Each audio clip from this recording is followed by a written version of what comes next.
যারা বই পাগল মানুষ, যারা বই প্রিয় মানুষ, তারা যে বুক ফেয়ারে আসবে না এটা হতেই পারে না।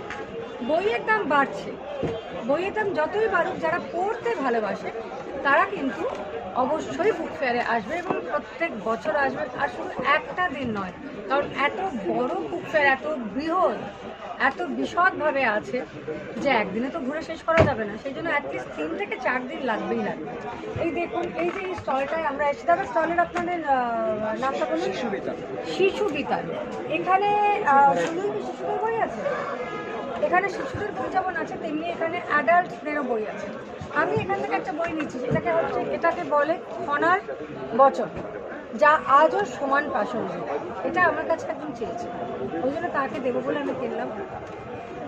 তো আজকাল তো এইসবগুলো অনেকে মানে না, খনার বচন বা এই ধরনের, লোকে প্রেজুডিস ভাবে, কিন্তু আমার মনে হয় খানিক কিছু কিছু জিনিস হয়তো মিলে যায়, ম্যাচ করে যায়।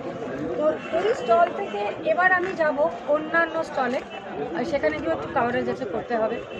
তো আমি যেটা বলতে চাই সেটা হলো, আপনারা সবাই গতকাল থেকে তো শুরু হয়েছে, আজকে থেকে পুরো দামে শুরু হয়ে গেছে।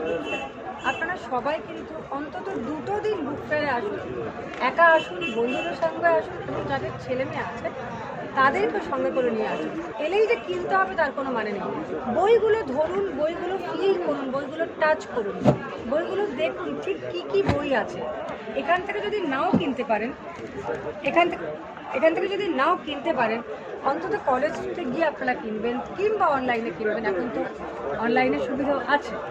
সেজন্য আমি বলবো, প্লিজ আপনারা কষ্ট করে হলেও দূরে থাকুন, কাছে থাকুন, প্রত্যেকে অন্তত 2 দিন বুক ফেয়ারে এসে ঘুরে যান।